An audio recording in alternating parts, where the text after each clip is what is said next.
ଜୟ ଜଗନ୍ନାଥ ସାଙ୍ଗମାନେ କେମିତି ଅଛନ୍ତି ଆପଣ ମାନେ ଆଶା କରୁଛି ଆପଣ ମାନେ ନିଶ୍ଚୟ ଭଲ। ମୋ ଭାଇରେ ଆପଣ ମାନେ ଚିହ୍ନି ପାରୁଥିବେ ମୁଁ ସେଇ ବୁଲୁ ଭାଇ। ଏଇ ଅନ୍ଧବିଶ୍ୱାସକୁ ଦୂର କରିବା ଏହା ହିଁ ମୋର କାମ। ୟୁଟ୍ୟୁବରେ ଜଣାଶୁଣା ମୋ ଭାଇରେ ମୋ ଭାଇରେ ଏମିତି ଅନ୍ଧବିଶ୍ୱାସ ବିଷୟରେ ମୁଁ କୁହେ ଭାଇ ଆପଣ ଆଶ୍ଚର୍ଯ୍ୟ ହେଇଯିବେ। କାହିଁକି ନା ଆପଣ ଯୋଉ ଆଜି ଯୋଉ ଭିଡିଓ ଦେଖିବେ ମୋ ଭାଇ ଯେମିତି ଅନ୍ଧବିଶ୍ୱାସ ତାହିଁରେ ଭରି ଯାଉଛି ଏବଂ ଏଇ ଅନ୍ଧବିଶ୍ୱାସ ଯୋଗୁଁ ଆଜି ଆମ ସମାଜର ନାରୀମାନେ ବହୁତ ଶାରୀରିକ ନିର୍ଯାତନା ଏବଂ ଯୌନ ଶୋଷଣର ଶିକାର ବି ହଉଛନ୍ତି। ସତରେ ଭାଇ, ଖାସ କରି ତ ସେଇମାନେ ଯାହାଙ୍କର ସନ୍ତାନ ପ୍ରାପ୍ତ ହୁଏନି, ଯାହାର ସନ୍ତାନ ହୁଏନି, ମୋ ଭାଇରେ ଆପଣମାନଙ୍କ ମନରେ ଗୋଟେ ଏମିତି ଅନ୍ଧବିଶ୍ୱାସ ରହିଯାଇଛି ଯେ ଯଦି ଆପଣଙ୍କର ସନ୍ତାନ ହୁଏନି ତାହେଲେ କୌଣସି ପ୍ରକାର ଦେବତା ଦେବୀ ଅଥବା ଧଡ଼ା ଫୁଙ୍କାଳି ନହେଲେ ଅଥବା କୌଣସି ବାବାଙ୍କ ପାଖରେ ଯଦି ଯାଇ ଆପଣ ଦେଖେଇବେ ମାନେ ବାବାଙ୍କର ଯଦି ଟ୍ରିଟମେଣ୍ଟ ନେବେ ତାହେଲେ ଆପଣଙ୍କର କୁଆଡ଼େ ପିଢ଼ି ସନ୍ତାନ ହୋଇଯାଏ। ଭାଇ ଏହା ଗୋଟେ ସମ୍ପୂର୍ଣ୍ଣ ଅନ୍ଧବିଶ୍ୱାସ ଏବଂ ଏହା କେବଳ ଆପଣମାନଙ୍କୁ ହିଁ ସୁନ୍ଦର ଲାଗେ। ସତରେ ଭାଇ, ଏହି କାରଣ ଯୋଗୁଁ ଆପଣଙ୍କର ଏହି ଅନ୍ଧବିଶ୍ୱାସ ଯୋଗୁଁ ଏହି ବାବା ମାନଙ୍କ ପାଖକୁ ଯିବା ଯୋଗୁଁ ସନ୍ତାନ ପ୍ରାପ୍ତ ହୁଏ। ଏମିତି ଆପଣଙ୍କ ମାନଙ୍କ ପାଖରେ ଯୋଉ ମନରେ ଯୋଉ ଏହି ଅନ୍ଧବିଶ୍ୱାସ ଭରି ରହିଛି, ଏଇଥିପାଇଁ ଯୋଗୁଁ ଆମ ସମାଜର ନାରୀମାନେ ବହୁତ ଲଜ୍ଜିତ ଏବଂ ଏମିତି ବି ଯୌନ ଶୋଷଣ ବି ତାଙ୍କ ସହିତ ହୁଏ। ମୋ ଭାଇରେ ଏମିତି ଗୋଟେ ଭିଡ଼ିଓ ନେଇ ଆପଣ ଆସିଛି ଏବଂ ଆପଣ ଦେଖିଲେ ଏହାକୁ ସମ୍ପୂର୍ଣ୍ଣ ଜାଣିପାରିବେ। ଏବଂ ମୁଁ ଏହା କହୁନି କି ଏହା କେବଳ ଆମ ସନାତନ ଧର୍ମ ଆମର ଏଇ ହିନ୍ଦୁ ଧର୍ମରେ ହିଁ ନୁହେଁ। ସତରେ ଭାଇ ଏହା ସବୁ ଧର୍ମରେ ହୁଏ। ମୁଁ ଯେତେ ବି ଧର୍ମ ଅଛି ସବୁ ଧର୍ମରେ ଅନ୍ଧବିଶ୍ୱାସ ଭାଇ ଭରି ହିଁ ରହିଛି। କାହିଁକି ନା ଏ ଧର୍ମ ହିଁ ହଉଛି ଗୋଟେ ଅନ୍ଧବିଶ୍ୱାସ।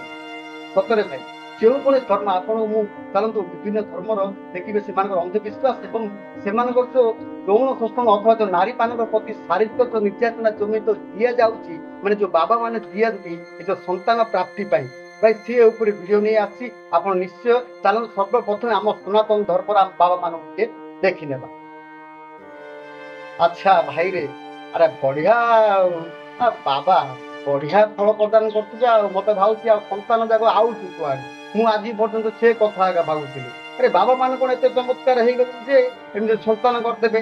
ଆଉ ଆପଣ ତ ବୁଝିପାରୁଥିବେ ଦିନରେ ହିଁ ବାବା ଯଦି ଏତେ ଦୂର ଆଡେ ଯାଉଛନ୍ତି ତାହେଲେ ଯୋଉ ରାତିରେ ଯୋଉ ହୁଏ ଯୋଉ ପୂଜା ପାଠ ଚଣ୍ଡୀ ପାଠ କାଳ ପୁରୁଷକୁ ଘୋଡେଇବା ଯୋଉ ରାତି 12ଟାରେ ଯୋଉ ପୂଜା ହୁଏ ଆଉ କୋଉ ପୂଜା ହଉଥିବ ଭାଇ ଆପଣ ମାନେ ତ ନିଶ୍ଚୟ ଜାଣୁଥିବେ ଆଉ ନା କଣ କହୁଛନ୍ତି। ଏମିତି ଏମିତି ହୁଏ ଭାଇ ଆମର ଏ ହିନ୍ଦୁ ଧର୍ମରେ। ଭାଇ ଜନ୍ ଏଇ ହିନ୍ଦୁ ଧର୍ମରେ ବି ନୁହେଁ, ଚାଲନ୍ତୁ ଆମର ଯୋଉ ଇସଲାମ ଧର୍ମ ମାସାହାଲ୍ଲା ଏ ଭାଇ କେତେ କେତେ ଅଛି। ଅସଲାମ ମାଲିକୁମ ଭାଇଜାନ ଯୋଉମାନେ ଭାଇ ସେମାନଙ୍କର ବି ଧର୍ମରେ ଏମିତି ଅନ୍ଧବିଶ୍ୱାସ ରହୁଛି। ଆଉ ସେମାନଙ୍କର ନାରୀ ମାନେ ବି ସେମାନଙ୍କ ସମାଜର ନାରୀ ମାନେ ବି ଭାଇ ଏମିତି ଯୌନ ଶୋଷଣର ଶିକାର ବି ହଉଛନ୍ତି। ଚାଲନ୍ତୁ ଆପଣ ଏ ଭିଡିଓ ଉପରେ ଲକ୍ଷ୍ୟ କରନ୍ତୁ, ଦେଖନ୍ତୁ ଭାଇ। ବୁଝିଲେ ଭାଇ, ଏମାନଙ୍କୁ ମଲବି କହନ୍ତି। ଆରେ ବାବା, ଏମାନେ ତ ଆମ ବାବାଙ୍କଠୁ ଆହୁରି ଅଧିକା ଆଉ। ଦେଖୁଛନ୍ତି ନା କେମିତି? ଭାଇ ଏ ଧର୍ମରେ ନୁହେଁ ସବୁ ଧର୍ମରେ ଏମିତି ହିଁ ହୁଏ। ଆଉ ଦେଖନ୍ତୁ ବାବାଙ୍କର ତର ତରିକା ଟିକେ ଲକ୍ଷ୍ୟ କରନ୍ତୁ। ବାବା କେମିତି ଯାହାର ସନ୍ତାନ ହେଉନଥିବ ତାଙ୍କୁ ସନ୍ତାନ ପିଢ଼ି ପ୍ରଦାନ କରିଦିଅନ୍ତି। ଏମାନଙ୍କୁ ମଲବି କହନ୍ତି। ବାବା ମୁଁ କହିଦେଉଛି, ଦେଖନ୍ତୁ ଭାଇ, ସାଥିରେ ସମସ୍ତେ ଏକଜୁଟ ହେଇ ଦେଖିପାରୁଥିବେ ଏବଂ ଆପଣମାନେ ବୁଝିପାରୁଥିବେ କି ଏ ବାବାମାନଙ୍କ ପାଖକୁ ଗଲା ପରେ ଭାଇ ଆଜି ଆମର ଯେଉଁ ସମାଜର ନାରୀମାନେ କେତେ ନିର୍ଯାତନା ତାଙ୍କୁ ସହିବାକୁ ପଡ଼ୁନଥିବ ଆଉ କେତେ ତାଙ୍କୁ ଅପମାନ ବା ଲାଜ ଲାଗୁନଥିବ। ଦେଖନ୍ତୁ ବାବା ତାଙ୍କର ଖାଲି ପ୍ରଣାଳୀକୁ ଟିକେ ଲକ୍ଷ୍ୟ କରନ୍ତୁ। ବାବା କୁଆଡ଼େ ପ୍ୟାଣ୍ଟ ସାର୍ଟ ମଧ୍ୟ ଖୋଲିଲେଣି ବାବା, ନହେଲେ ସନ୍ତାନ କେମିତି ଯିବ କହୁନାହାନ୍ତି। ଏମିତି ସବୁ ଧର୍ମରେ ଭାଇ ଚାଲିଛି। ନିଶ୍ଚୟ ଆପଣମାନେ ଏମାନଙ୍କଠୁ ଦୂରେଇ ରୁହନ୍ତୁ। ଆପଣ ଡକ୍ଟରଙ୍କ ପାଖରେ ଯାଇ ପରାମର୍ଶ ନେଇପାରିବେ, କିନ୍ତୁ ଏମିତି ବାବାମାନଙ୍କ ପାଖରେ ନୁହେଁ। ଦେଖନ୍ତୁ ବାବା କ'ଣ କରୁଛନ୍ତି। ଏମାନେ ତ ଆମ ଧର୍ମଠୁ ଆହୁରି ଅଧିକା। ପୁଣି ବାବା କ'ଣ ଶୋଇବାକୁ କହିଲେଣି। ଆପଣ କେବଳ ଭିଡ଼ିଓକୁ ଶେଷ ପର୍ଯ୍ୟନ୍ତ ଲକ୍ଷ୍ୟ କରନ୍ତୁ। ଆଗକୁ ଆହୁରି ବହୁତ ଭିଡ଼ିଓ ଅଛି। ବାବା କ'ଣ କହିବେ ବାବାଙ୍କ ବିଷୟରେ ନିଶ୍ଚୟ ଭାଇ କମେଣ୍ଟରେ ଦେବେ। ଦେଖୁଛନ୍ତି ନା ବାବା, ମୋର ତ ବାବା ଲାଗୁଛି ବାବା ଗମାତ କରୁଛନ୍ତି। ବାବା ଦିନ ବେଳେ ଆହୁରି ପବ୍ଲିକମାନଙ୍କ ସାମ୍ନାରେ ଏମାନେ ଯେଉଁ ବି ରାତି ବେଳେ ପୂଜା କରନ୍ତି, ଯେମିତି ଆମର ହିନ୍ଦୁ ଧର୍ମର ସେ ବାବାମାନେ ପୂଜା କରନ୍ତି ନା କାଳ ପୁରୁଷ ଘୋଡ଼େଇ ଦେବା, ବୁଝିଲେ ଭାଇ, ଏମାନେ ବି ହୁଏ। ଦେଖନ୍ତୁ ଦିନ ବେଳେ ଯଦି ଏମାନେ ଏପରି କରିପାରୁଛନ୍ତି ତାହେଲେ ଭାଇ ଯେଉଁ ରାତି ବେଳେ ଯେଉଁ ଅର୍ଦ୍ଧରାତି 12ଟା ବେଳେ ଯେଉଁ ପୂଜା ହୁଏ ସେ ପୂଜାରେ ବାବା କ'ଣ ପିସ୍ କରିଦେଲେଣି ଆଉ କି ଲାଜ ଶରମ ଅଛି ନା ନାଇଁ ଏମାନଙ୍କୁ କିଛି ଜଣାପଡ଼ୁନି। ଯଦି ଆପଣମାନଙ୍କୁ ଯଦି ଲାଗୁଥିବ ଏ ଭିଡ଼ିଓ ଦେଖିଲା ପରେ ତାହେଲେ ଭାଇ ନିଶ୍ଚୟ ଆପଣଙ୍କର ସମ୍ପର୍କୀୟ ଅଥବା ଆପଣଙ୍କ ଘର ଲୋକ ପରିବାର ଯେକୌଣସି ଲୋକ ଯଦି ବାବା ପାଖକୁ ଯିବା ପାଇଁ ଇଚ୍ଛା କରନ୍ତି ତାହେଲେ ଭାଇମାନେ ଏ ଭିଡ଼ିଓଟିକୁ ତାକୁ ନିଶ୍ଚୟ ଦେଖାଇଦେବେ। ଏହି ଧର୍ମରେ ନୁହେଁ, ଦେଖନ୍ତୁ ଜଣେ ଗଲାଣି ପୁଣି ଆଉ ଜଣେ ଅଛନ୍ତି। ବାବା ଆଙ୍କୁ କିପରି ଟ୍ରିଟମେଣ୍ଟ କରିବା ସେଇଟା ବି ଟିକେ ଦେଖିଦେବା। ବାବାଙ୍କ ଟ୍ରିଟମେଣ୍ଟ ହିଁ ଅଲଗା ଏମାନଙ୍କର। ଯାହା ତ ଆପଣ ଆମେ ହିନ୍ଦୁ ଧର୍ମରେ ଦେଖିଥିଲେ ସେ ବାବା ତ୍ରିଶୂଳ ଧରି ଯାହା ତ କରୁଥିଲେ, କିନ୍ତୁ ଏମାନେ ଦେଖନ୍ତୁ ଏ ମଲବିଜାକୁ ମୁଁ ବାବା କହିଦେଉଛି କିନ୍ତୁ ଏମାନଙ୍କୁ ମଲବି କହନ୍ତି। ଦେଖନ୍ତୁ ଚଷମା ପିନ୍ଧିକିରି ବାବା ପୁରା ହିରୋ ପୋଜ୍ରେ ଅଛନ୍ତି ଏବଂ ଆଙ୍କୁ ଲାଗୁଥିବ ଯେମିତି ସବୁ ହିରୋଇନ୍। ପାଖରେ ବି ଦେଖିପାରୁଥିବେ ନା ତାଙ୍କର ଯେଉଁ ସେକ୍ରେଟାରୀ କହୁଛନ୍ତି କି ଆସିଷ୍ଟାଣ୍ଟ ବି ଆପଣ କହିପାରିବେ, ସିଏ ବି କେମିତି ହେଇଛି।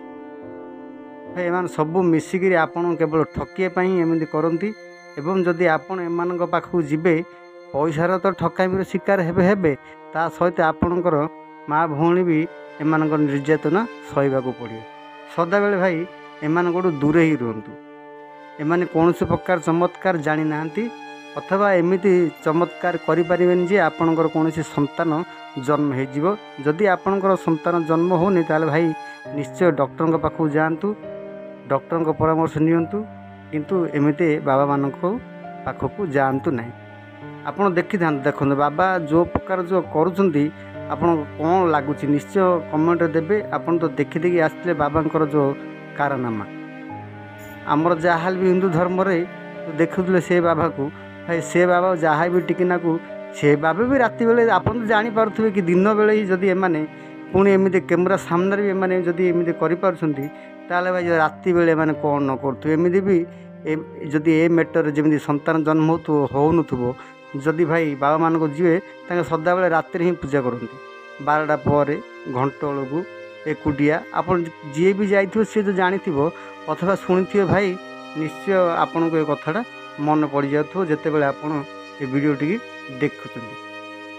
ଦେଖନ୍ତୁ ଭାଇ ବାବା ପୁଣି ଶୁଆଇଦେଲେ, ଆଉ ଶୁଆଇକି ବାବା କ'ଣ ଗୋଟେ ହାତରେ ଧରିଲେଣି, ଆଉ କ'ଣ ଭର୍ତ୍ତି କରିଦେବେ ନା କ'ଣ ସେଇଟା ଲାଗୁଛି। ଏମାନେ ଠିକଣା କ'ଣ ଏମାନଙ୍କୁ କହୁନାହାନ୍ତି। ଆଉ ଯଦି ବି ଆପଣ ଏମାନଙ୍କ ପାଖକୁ ଯାଇଥିବେ ବାବା ଯାହା ବି କରିବେ ଆପଣ କିଛି କରିବେ, ବଡ଼ ଲାଜର କଥା ବାବାଙ୍କର। ଦେଖନ୍ତୁ କ'ଣ କରୁଛି ସେ ବାବା, ଏମିତି ଜମା ଆପଣଙ୍କୁ ଲାଗୁଛି। ମୋତେ ତ ଆକୁ ଖାଲି ଗୋଡ଼େଇ ପିଟିବା କଥା ମୋତେ ଯେମିତି ଲାଗୁଛି। ଯାହା ବି ଆମେ ଯେଉଁ ହିନ୍ଦୁ ଧର୍ମର ଦେଖିଲେ ମୋ ଭାଇ ସେ ତାହାଠୁ ହୁଏତ ମାନେ ଡବଲ କ'ଣ ତ୍ରିପଲ ବି ଆପଣ କହିପାରିବେ। ଏମାନେ ସତ କଥା କହିବି ଗଲେ ଏମାନେ ଗୋଟେ ଠକ ଏବଂ ଏମାନେ ନିଶ୍ଚୟ ମାଡ଼ୁଆ ଲୋକ। ଦେଖିପାରୁଛନ୍ତି ତାଙ୍କର ଯେଉଁ ପ୍ରକାର ପ୍ରଣାଳୀ, ଯେଉଁ ଠିକ୍ କରିବା।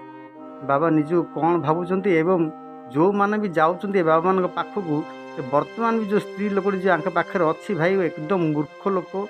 କ'ଣ କହିବ ଭାଇ, ଅନ୍ଧବିଶ୍ୱାସ ଯେଉଁ ତୁମକୁ ଘ୍ରାସି ଯାଇଛି। ଏଇ ଚମତ୍କାର ପଛରେ ପଡ଼ି ଆପଣଙ୍କୁ ଆଉ ଏ ଦର୍ଶ ହେବନି ତ ଆଉ କାହାର ହେବ। ତେଣୁକରି ଭାଇ ସଦାବେଳେ ଏମାନଙ୍କଠୁ ନିଶ୍ଚୟ ଦୂରେଇ ରହିବେ। ଏମାନେ କେବଳ ଆପଣଙ୍କର ପଇସା ଏବଂ ଦେଖିପାରୁଥିବେ ଯାହା ବି ହେଉଛି। ବାରମ୍ବାର କହିବା ବି ମୋତେ ଭାଇ ଭଲ ଲାଗୁନି, ତଥାପି ଆପଣ ଭିଡ଼ିଓ ଦେଖି ନିଶ୍ଚୟ ଜାଣିଦେବେ ଏବଂ ନିଶ୍ଚୟ ବୁଲୁ ଭାଇକୁ ମନେ ରଖିବେ। ଭାଇ ସଦାବେଳେ ଏମିତି ଭିଡ଼ିଓ ଧରି ଆସେ। ଏହି ଅନ୍ଧବିଶ୍ୱାସକୁ ଦୂର କରିବା ଏହା ହିଁ ମୋର କାମ। ୟୁଟ୍ୟୁବରେ ଜଣାଶୁଣା ମୋ ଭାଇରେ ବୁଲୁ ହେଲ୍ପର ମୋ ନାମ, ଶିଖିବା ଏବଂ ଶିଖାଇବା ତାହେଲେ ଏହା ଭାଇ ହିଁ ମୋର କାମ। ୟୁଟ୍ୟୁବରେ ଜଣାଶୁଣା ମୋ ଭିଡ଼ିଓ ଭାଇରେ ନିଜର ମତାମତ ବୁଲୁ ନିଶ୍ଚୟ ହେଲ୍ପର ଦେବେ ଭାଇ କି ଆପଣଙ୍କୁ ଏ ଭିଡ଼ିଓ କେମିତି ଲାଗିଲା ଏବଂ ଆପଣଙ୍କର ଅନ୍ଧବିଶ୍ୱାସ ଯୋଗୁଁ ହିଁ ଆଜି ଆମ ନାରୀ ମାନେ ଅସୁରକ୍ଷିତ ଏ ବାବା ମାନଙ୍କ ପାଖରୁ। ସତରେ ଭାଇ ଏହା ସତ୍ୟ କଥା ଏବଂ ସଦାବେଳେ ଅନ୍ଧବିଶ୍ୱାସରୁ ଆପଣମାନେ ନିଶ୍ଚୟ ଦୂରେଇ ରୁହନ୍ତୁ। ଏହା ଭାଇ ସମ୍ପୂର୍ଣ୍ଣ ଗୋଟେ ବିଶ୍ୱାସ। ଦେଖନ୍ତୁ ଭାଇ, ମୁଁ କାହାର କୌଣସି ଧର୍ମ ଅଥବା କାହାର କୌଣସି ଭଗବାନଙ୍କୁ ଇଙ୍ଗିତ କରିବାର ମୋର କୌଣସି ଉଦ୍ଦେଶ୍ୟ ନୁହେଁ। କେବଳ ମୁଁ ଭାଇ ଯାହା ସତ୍ୟ କଥା, ଯାହାକି ଅନ୍ଧବିଶ୍ୱାସ, ତାହାକୁ ମୁଁ ଆପଣଙ୍କ ପାଖରେ ଦେଖାଉଛି। ଆପଣ ଯାହା ବି ଦେଖିଲେ କ'ଣ ଭାଇ ଏହା ଆପଣଙ୍କୁ ସତ ଲାଗୁଛି? ଆପଣ ଭାବୁଛନ୍ତି ଏହା ଗୋଟେ ଅନ୍ଧବିଶ୍ୱାସ ଏବଂ ଏଠାକୁ ଯିବା ଦ୍ୱାରା ଆମ ମା ଭଉଣୀଙ୍କର ଭାଇ ଇଜ୍ଜତ ବି ଯାଉଛି। କ'ଣ କହୁଛେ ଭାଇ? ନିଶ୍ଚୟ ଦେଖା ଅନ୍ୟ ଏକ ଭିଡ଼ିଓରେ। ନମସ୍କାର।